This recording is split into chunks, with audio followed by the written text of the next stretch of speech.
يا رب بالمصطفى بلغ مقاصدنا واغفر لنا ما مضى يا واسع الكرم. يا رب بالمصطفى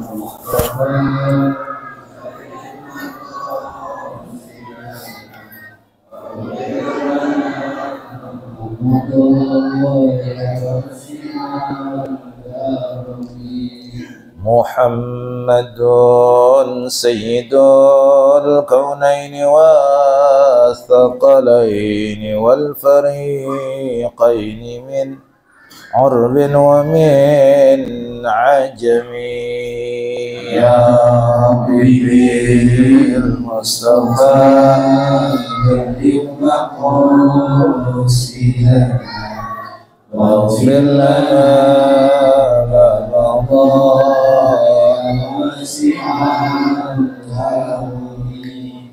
نبينا الآمر النهي فلا أحد أبر في قول لا منه ولا نعم.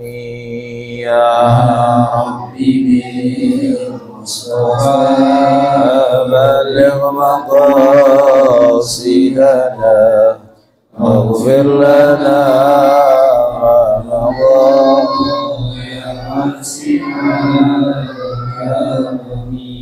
هو الحبيب الذي ترجى شفاعته لكل هول من الأهوال مقتحم. يا ربي بالمصطفى بلغ مقاصدنا واغفر لنا ما مضى يا واسع الكرم. دعا إلى الله فالمستمسكون به مستمسكون بحبل غير منقسم. يا ربي المصطفى بلغ مقاصدنا واغفر لنا يا واسع الكرم. فمبلغ العلم فيه أنه بشر وأنه خير خلق الله كلهم. يا ربي بالمصطفى بلغ مقاصدنا واغفر لنا ما مضى يا واسع الكرم. يا أكرم الخلق ما لمن ألوذ به سواك عند حلول الحديث العامم. يا ربي بالمصطفى بلغ مقاصدنا واغفر لنا ما مضى يا واسع الكرم. ولن يضيق رسول الله جاهك بي إذا الكريم تجلى باسم منتقم. يا ربي بالمصطفى بلغ مقاصدنا واغفر لنا ما مضى مولاي صل وسلم دائما أبدا على حبيبك خير الخلق كلهم. يا ربي بالمصطفى بلغ مقاصدنا واغفر لنا ما مضى واسع الكرم. اللهم صل وسلم وبارك عليه وعلى آله. الفاتحة بنية الفتوى والمنه والرسول والصلاة الجسد والقلب والروح والأمان والسلام الصالح في حضور مجالس التعليم والذكر خصوصا في قراءة كتاب رياض الصالحين للإمام النووي إلى حضرة النبي مصطفى رسول الله صلى الله عليه وسلم محمد بن عبد الله الأرواح أبي وأخواني من الأنبياء والمرسلين أرواح أزواج رسول الله أمهات المؤمنين أرواح أهل بيت رسول الله الطاهرين الطيبين والخلفاء الراشدين وبقية الصحابة والقرابة أجمعين والتابعين وتابع التابعين لأرواح أئمة المجتهدين والعلماء العاملين والفقهاء المفسرين المحدثين والأولياء والشهداء والصالحين وسادة الصوفية المحققين ومشايخنا في الدين وإلى رسول هذا الكتاب الإمام أبي زكريا الشرف يحيى النووي الدمشقي وإلى أرواح مشايخنا ومعلمينا وذوي الحقوق علينا أجمعين خصوصا سيفنا وجزنا بركتنا الحبيب حسن الحبيب سالم ابن الحبيب مولى الشاطر وجميع من أجازنا وسائر الكرام لأرواح أولياء أبي الجو لأرواح أمة هذا البلدة من علمائها أوليائها زهار أورائها ولا أرواح مؤسسين حضرة العلماء ولا أرواح والدينا وليكم من آبائنا أمهاتنا وأجدادنا جداتنا عمامنا عماتنا وأخوالنا خالاتنا ومن له حق علينا عليهم أجمعين أن الله تعالى تغشاهم بالرحمة والمغفرة شيء ولله لهم الفاتحة. أعوذ بالله من الشيطان الرجيم بسم الله الرحمن الرحيم الحمد لله رب العالمين الرحمن الرحيم مالك يوم الدين إياك نعبد وإياك نستعين اهدنا الصراط المستقيم صراط الذين أنعمت عليهم غير المغضوب عليهم ولا الضالين آمين. Assalamualaikum warahmatullahi wabarakatuh. Bismillahirrahmanirrahim. Alhamdulillah amsayna ala fitratil Islam wa ala kalimatil ikhlas wa ala din nabiyina Muhammadin sallallahu alaihi wasallam wa ala millati abina Ibrahim hanifan muslima wa ma kana minal musyrikin. Allahumma salli wa sallim wa barik ala sayyidina wa nabiyyina wa maulana Muhammadin khatamin nabiyyin wa ala alihi wa sahbihi ajma'in.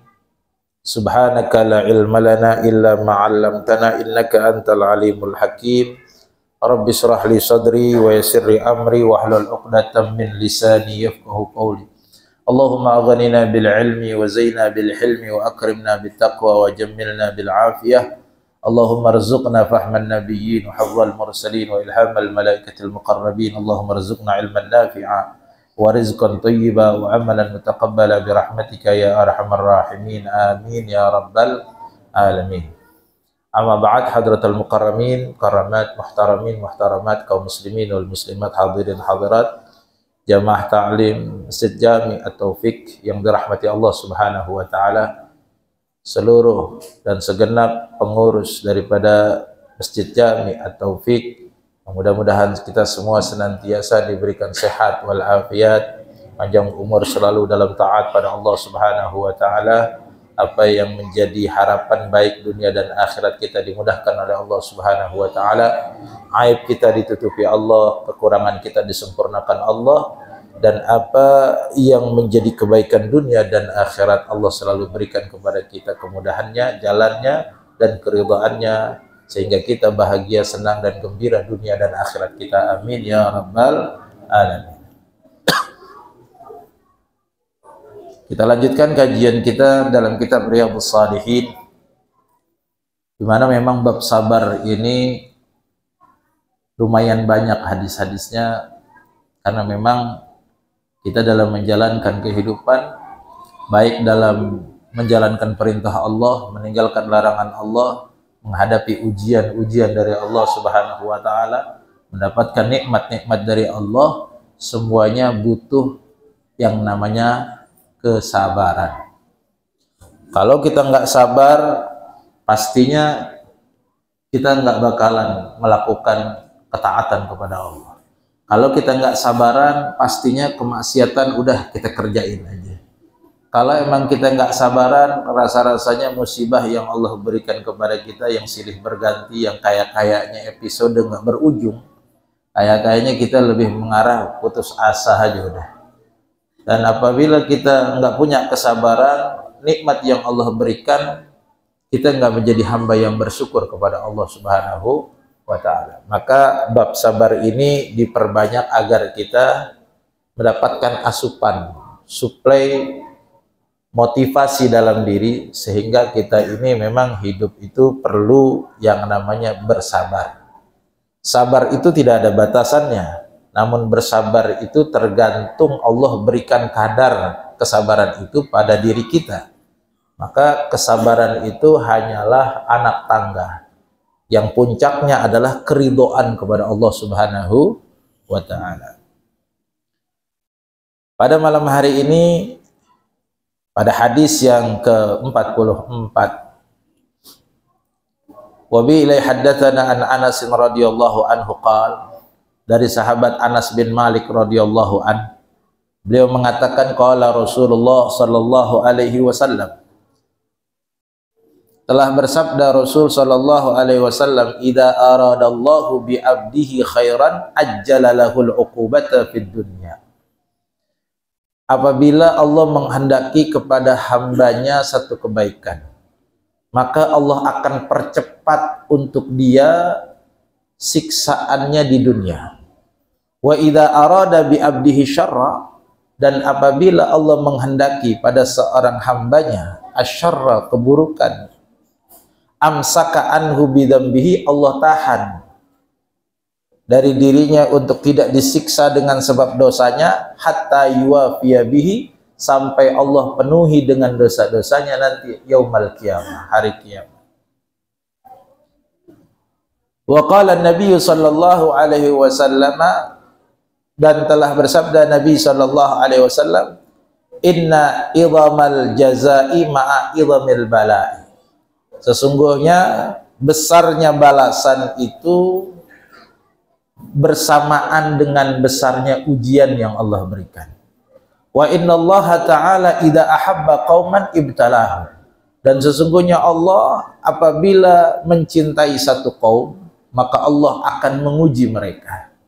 Faman radiya falahu ridha, maka siapa yang ridha kepada Allah, apa yang menjadi ketentuan dari Allah, falahu ridha, maka bagi orang tersebut keridhaan dari Allah Subhanahu wa Ta'ala. Wa man sakhita falahu sukhtu, maka siapa yang benci, nggak terima dengan keputusan Allah, dengan ujian dari Allah, falahu sukhtu, maka bagi orang tersebut murka dari Allah. Rawahu Tirmizi, ini hadis yang diriwayatkan oleh Al-Imam At-Tirmizi. Kata Imam Tirmizi, hadisun hasan, hadisnya hasan dari jalur sanadnya. Bapak Ibu yang dirahmati Allah Subhanahu wa Ta'ala, dari hadis yang diriwayatkan oleh Imam Tirmizi yang bersambung sanadnya dari orang yang begitu dekat dengan Rasulullah, 10 tahun di Madinah, yang pastinya hafalan beliau sangatlah kuat karena memang membersamai Rasulullah di umur 10 tahun. Sampai usia 20 tahun barulah Rasulullah SAW meninggalkan diri, yaitu Anas bin Malik. Beliau menyampaikan apa yang telah disampaikan oleh Rasulullah. Ini informasi penting buat kita semua. Apa kata Nabi? Kalau Allah menghendaki pada diri seorang hamba itu kebaikan, Allah percepat siksaannya di dunia. Waktu saya melihat ada seorang alim untuk meninggal dunia lama sekali. Sampai mengalami fase di mana beliau itu koma yang cukup panjang waktunya. Waktu itu saya mikir, ini orang alim, orang soleh, kok lama ya meninggal? Kan pengennya kita orang alim meninggalnya enak gitu. Ini lama, nggak cukup 40 hari, bahkan berbulan-bulan. Dan itu tergeletak tak berdaya, makan aja mesti pakai selang. Kemudian ibu saya bilang begini, Pi, kesiannya itu muallim, alim soleh, ngomongnya juga jarang. Maka kalau orang ngomongnya jarang, potensi nyakitin orang lewat omongannya itu sedikit. Tapi kenapa ya? Kok Allah kasih meninggalnya lama banget? Kemudian ibu saya jawab sendiri. Ya mungkin Allah sayang kali ya sama beliau sampai akhirnya nanti begitu meninggal dunia nggak ada lagi beban di hadapan Allah Subhanahu wa ta'ala. Ternyata selaras dengan hadis ini, Allah yang punya rahasia antara diri seorang hamba dengan siapa? Dengan Allah Subhanahu wa ta'ala. Maka ada orang yang meninggal dunia dipersulit karena azab, ada yang dipersulit oleh Allah meninggalnya karena Allah ingin membersihkan dirinya, jadi dipercepat siksaan itu di dunia. Ada juga orang yang pengen dibersihin sama Allah lewat hartanya, hartanya dibikin habis, ludes, bangkrut, sebangkrut-bangkrutnya. Padahal dia meniti karirnya, meniti usahanya itu dari nol. Dan bahkan ketika di puncak kejayaannya beliau dalam berbisnis, tidak ada satu karyawan dan karyawati pun yang merasa terzolimi. Bahkan karyawan dan karyawatinya itu dianjurkan dan sangat ditekankan untuk tidak meninggalkan sholat duha. Sholat duha, puasa, sedekah itu digalakkan sekali. Tapi pada satu ketika, satu demi satu harta dan bisnis yang dibangunnya itu diambil sama Allah Subhanahu wa ta'ala, sampai-sampai dia untuk menghidupi istri dan anaknya saja nggak mampu, dititipkan ke mertuanya. Sampai sebegitu ya. Sampai ada yang nanya, ini bagaimana ya? Orang makin dekat ke Allah kok makin diuji. Akhirnya orang-orang yang melihat itu kurang imannya, takut juga tuh. Kayaknya kita jangan terlalu dekat deh sama Allah. Begitu. Kenapa? Kalau udah terlalu dekat kayaknya diuji kan ngeri juga itu. Maka ada orang yang berpikiran sempit dan dangkal sehingga harus diberikan motivasi dari hadis ini. Ketika Allah mencintai, ketika Allah menginginkan kebaikan dalam diri seorang hamba, bisa saja Allah percepat siksaan itu yang hanya tahu Allah Subhanahu wa ta'ala. Allah percepat siksanya itu di dunia. Dan apabila Allah Subhanahu wa ta'ala menghendaki satu keburukan dalam diri seorang hamba, Allah tahan itu dengan sebab dosa-dosanya nggak disiksa, dibiarin, dikasih aja. Itu yang disebut dengan istidraj. Itu yang disebut dengan istidraj. Guru saya berpesan kepada murid-muridnya, termasuk saya juga, alhamdulillah, beliau pesan jangan tinggalkan doa Allahumma inni a'udzubika min jami'il kaidi wal makri wal istidraj min haitsu la asy'ur innaka raufun jawadun karim. Kita minta berlindung kepada Allah Subhanahu wa ta'ala agar dijauhkan daripada al-kaid wal makri wal istidraj, dari tipu daya dan makar, dan juga istidraj dari sisi yang kita nggak sadari.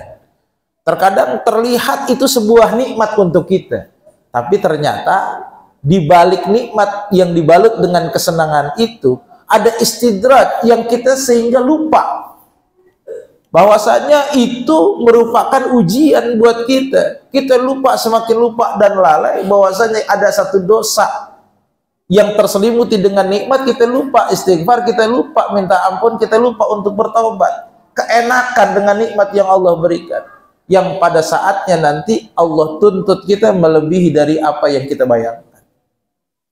Maka hadis ini memberikan informasi penting buat kita. Jadi jangan pernah suudzon kepada Allah. Kalau kita udah berusaha menjadi orang baik, namun ujian itu masih terus silih berganti datang ke kita, maka yakinkan dalam diri kita bahwasanya Allah menginginkan kebaikan dalam diri saya. Selalu terus berbuat baik, jangan sampai putus asa. Kadang-kadang putus asa itu ditimbulkan emang bukan dari diri sendiri juga. Emang ada yang provokasiin dari luar. Saya berulang saya katakan dan ceritakan ini. Hati-hati kita punya mulut. Ada orang dalam kubangan maksiat itu pengen keluar. tapi nggak mudah orang itu keluar dari maksiatnya. Tobat itu barang mahal, Pak. Tobat itu barang mahal. Kalau Allah nggak kasih orang itu kekuatan untuk keluar dari kemaksiatannya dan dia bertobat kepada Allah, sulit rasanya. Ada orang baru tobat, entar maksiat lagi, tobat maksiat lagi. Nggak usah kita bilang tuh asal tobat sambel kayak begitu, nggak diterima sama Allah. Jangan keluar kata-kata itu. Justru kita doain. Karena mungkin yang Allah berikan kepada orang itu baru sebatas itu. Karena kenapa? Sulit, Pak, untuk orang yang bermaksiat kemudian keluar dari maksiatnya, dia berusaha untuk menjadi orang baik dan benar, kemudian terjerumus lagi dalam maksiat yang sama, dosa yang sama. Ini untuk keluar lagi, tobat, membersihkan diri, berat, Pak, ketimbang yang pertama. Dari maksiat keluar itu agak-agak mudah, ketimbang setelah keluar masuk lagi, bersihin lagi, itu agak berat. Kenapa? Di situ setan mulai menggoda. Ketika orang itu sadar dari dosanya, Allah angkat dia dari kemaksiatan menuju pertaubatan. Dalam bertobat kemudian dia tergelincir lagi kakinya, masuk kemaksiatan, itu setan mulai ganggu lagi. Bilangnya apa? Bilangnya begini, apa kata orang lo, balik lagi tobat. Tadi ujung-ujungnya dibilang apa? Tobat sambel, gak ada gunanya. Akhirnya apa? Dia mulai putus asa dari rahmat Allah. Ya udah kalau gitu begini aja dah, sampai mati ya gitu. Nah ini kita punya lidah, hati-hati, jangan ngelihat orang kayak begitu lantas dengan mudah kita bilang dasar tobat sambel, kita juga begitu lagi. Jangan tuh. Kenapa? Ini saya punya pengalaman. Ada seseorang, alhamdulillah, tadinya nggak pernah tahu musola, dia masuk ke musola.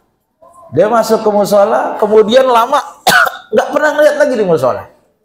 Ketemu saya bilang, Pak, Bapak dicariin sama siapa Ustadz?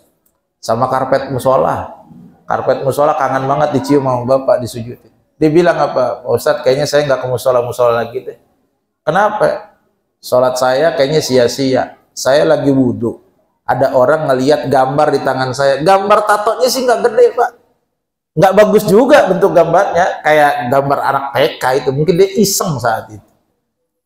Kemudian orang ngelihat itu dia bilang gini, tuh percuma wudhu ada tatoan begitu, mana diterima sholatnya. Tuh orang ngomong begitu, ternyata ini orang yang diajak ngomong hatinya ini bukan hati orang yang kuat tegar, ternyata ceguk. Tahu ceguk apa ya? Ngambekan gitu. Kan ada orang kalau di ngomongin dikit ngambek, ada ya? Mau diomongin sholat pakai sarung yang benar, besok kagak ke masjid lagi tuh, ada yang kayak gitu tuh. Ke masjid sih pakai celana kayak gitu, kagak sopan, kagak ke masjid lagi tuh orang, ada nggak gitu? Ada, itu ceguk gitu. Makanya hati-hati, kita jangan asal ngomong aja. Kadang omongan kita ini bisa menimbulkan provokasi buat orang tersebut. Akhirnya dia bilang, saya nggak lagi dah Ustaz. Jangan gitu Pak, kan dia bukan Tuhan Bapak, dia mah orang. Dia bilang, enggak, saya udah sakit hati gitu. Gitu. Sampai sekarang dia meninggal dunia dan saya nggak ngelihat dia di musola kecuali dia disolatin di musola. Coba bayangin. Saya jadi teringat bagaimana Rasulullah mengatakan orang yang soleh, orang yang baik hubungannya dengan Allah, ketika dia bikin seorang hamba putus asa dari rahmat Allah, ketika dia mau masuk surga Allah tahan. Ini orang nanya, kenapa saya nggak dimasukin ke surga? Sebagaimana engkau membuat putus asa hambaku dari rahmatku, maka aku bikin engkau putus asa dari masuk ke dalam surga. Hati-hati. Maka kita saling bantu-membantu, kita doain. Orang yang maksiat itu nggak mudah ngejalanin hidupnya. Siapa yang pengen maksiat? Siapa yang pengen dalam kemaksiatan? Nggak ada. Kita ini alhamdulillah diangkat oleh Allah Subhanahu wa taala, diberikan nikmat taufik sehingga mudah aja kaki langkah kita itu kumpul duduk sampai isya kita duduk kayak begini. Alhamdulillah. Maka jangan cibir yang mereka belum dapat taufik, maka kita doakan. Lewat Masjid At-Taufik ini kita sebarkan doa-doa At-Taufik agar mereka yang belum mendapatkan taufik dari Allah Subhanahu wa taala. Maka kata Nabi, inna 'idzamal jazaa wa 'idzamul bala. Sesuai besarnya balasan dari Allah itu selaras dengan besarnya ujian yang Allah kasih. Semakin besar ujiannya, maka semakin besar ganjaran pahalanya. Al jaza min jinsil amal. balasan itu sejenis dengan amal perbuatan. Maka kata Nabi, kalau Allah mencintai satu kaum, maka Allah akan uji mereka. Tapi saya pernah sampaikan di masjid ini waktu itu, ada dua kemungkinannya. Dengan ujian itu Allah sebetulnya sayang. Cuman ketika Allah sayang, menebarkan sayangnya itu dengan ujian, ada dua, lulus apa kagak. Yang lulus ketika dia ridho dengan apa yang Allah sudah tentukan, maka Allah ridho kepada orang tersebut. Ketika orang itu sukhut, ketika orang itu murka, marah sama Allah, buruk sangka sama Allah, akhirnya putus asa dari rahmat Allah, Allah akhirnya benci dengan orang tersebut atau kaum tersebut. Wal iyaz billah. Makanya begini, ketika Nabi SAW bertemu sahabat, itu sahabat ditanya, kaifa asbahtum? Pagi ini gimana keadaan kalian? Kata sahabat, asbahna mu'minina billah. Pagi ini alhamdulillah kita beriman kepada Allah. Nabi tanya lagi, verifikasi ulang, wa ma alamatu imanikum? Tanda iman kalian apa? 3 yang sahabat sampaikan. Nasbiru alal bala, nashkuru alal raha, wa nardo bil qadha. Kita ini sabar terhadap ujian Allah, syukur terhadap nikmat Allah, dan ridho dengan keputusan Allah. Nah ini yang paling susah, yang terakhir. Ketika Allah berikan kita ujian-ujian dari sisi apapun bentuknya, kalau kita ridho dengan Allah, maka itu tanda iman kita dan Allah akan ridho pada kita semua. Ini hadis yang pertama pada malam hari ini yang kita kaji. Yang kedua, masih dari sahabat Anas bin Malik. Beliau menceritakan, ceritanya Anas bin Malik ini dalam hadis selanjutnya adalah cerita tentang adik seibunya dia. Adik seibunya dia. Jadi Anas bin Malik ini punya bapak namanya Malik. Hanya saja Malik ini nggak mencicipi nikmatnya iman. Karena waktu Rasulullah di Mekah, berita tersebar ke Yasrib, Madinah, saat itu belum jadi namanya Madinah. Banyak orang-orang Madinah itu beriman kepada Nabi kita Muhammad SAW. Nah, salah satunya seorang perempuan yang bernama Ummu Sulaim. Ummu Sulaim ini ibunya Anas bin Malik. Nah, Ummu Sulaim punya suami namanya Malik, bapaknya Anas. Nah, ketika beriman, Anas ini diajarin, ditalkin syahadat sama Ummu Sulaim. Si Malik kagak terima. Ente apain anak saya? Kamu apain anak saya? Ajarin apa?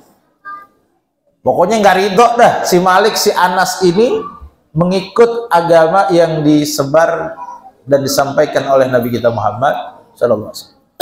Akhirnya Malik tinggalin tuh istrinya. Jadi menjanda, tanpa status ditinggalin. Tapi dalam cerita ada si Malik ini dalam perjalanannya meninggal terbunuh. Nah kemudian dalam kondisi jandanya ada seorang laki-laki namanya Abu Tolha. Orang tampan, gagah, dan cukup pekerja keras. Ya orang ada lah begitu. Datang kepada Ummu Sulaim. Niat hati pengen ngelamar Ummu Sulaim. Kalau ada orang tampan dan punya harta datang ke janda, berarti kan di janda cakep apa gimana? Cakep pastinya. Berarti Ummu Anas ini, ibunya Anas, Ummu Sulaim cakep. Datang tuh dilamar sama Abu Tolha.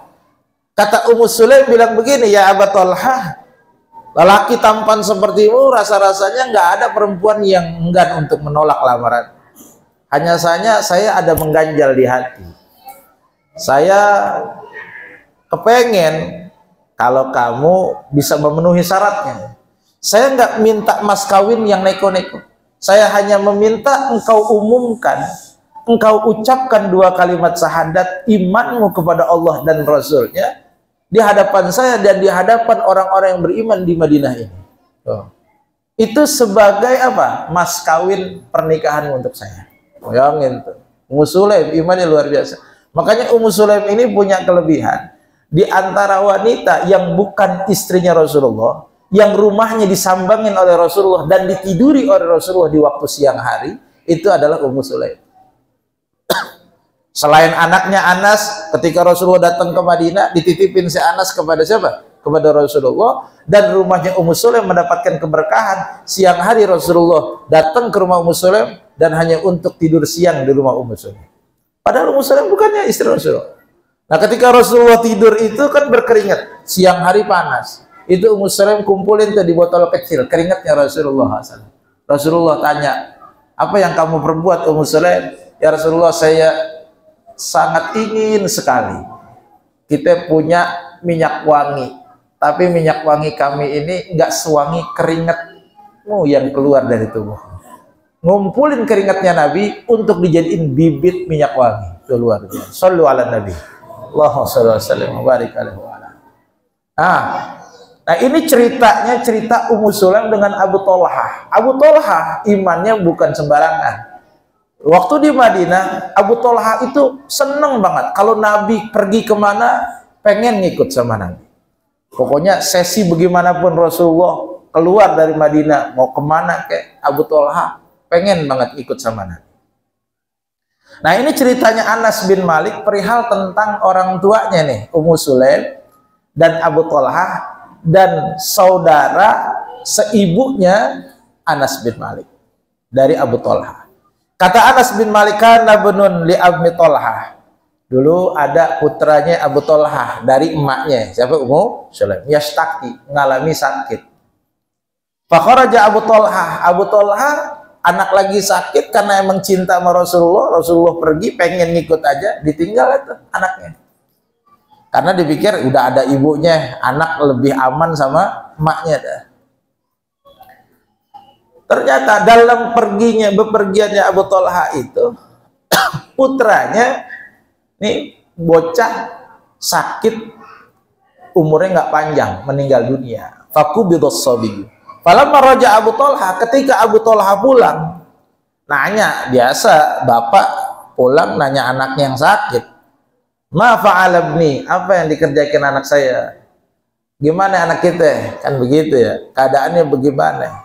Ummu Sulaim bilang apa? Huwa askanu makana. Dia lebih tenang dari sebelumnya. Kalimat lebih tenang ini bukan berarti bohong. Orang meninggal kan lebih tenang kan daripada gelisah gerusuk-gerusuk. Ternyata anaknya udah meninggal dunia. Nggak dikabarin saat itu. Suami pulang capek, lelah, letih, nggak dikabarin dengan berita buruk. Enggak. Dibilang gimana? Anak kita baik-baik aja. Anak kita lebih tenang dari sebelumnya. Faqarrabat ilaihil asya fata'asya. Disiapin makan malam, Pak. Luar biasa. Ummu Sulaim kesabarannya kayak begitu. Bisa nahan emosi kesedihan ditinggal putranya di hadapan suaminya, masih disiapin makan malam tuh. Sampai disiapin makan malam, kemudian dipersilahkan untuk bebersih diri. Ummu Sulaim sempat bersolek diri. Dan apa? Sampai akhirnya mereka melakukan hubungan suami istri. Summa asaba minha. Tuh. Summa asaba minha. Sampai-sampai Abu Thalhah nggak tahu dia bisa menikmati itu servisnya Ummu Sulaim malam itu. Falamma faragha, seketika selesai, qalat waru as-sabiyya. Dia bilang ke keluarganya, tolong sembunyiin ya anak saya, jangan sampai suami saya tahu. Biarin saya yang ngabarin. Nih Isa berapa menit lagi? Hah? Cukup insyaallah. Falamma asbaha Abu Thalhah ata Rasulullah sallallahu alaihi wasallam fa akhbarahu. Ini ceritanya dipersingkat. Ketika pagi-pagi Abu Thalhah agak kesel sama Ummu Sulaim. Kenapa?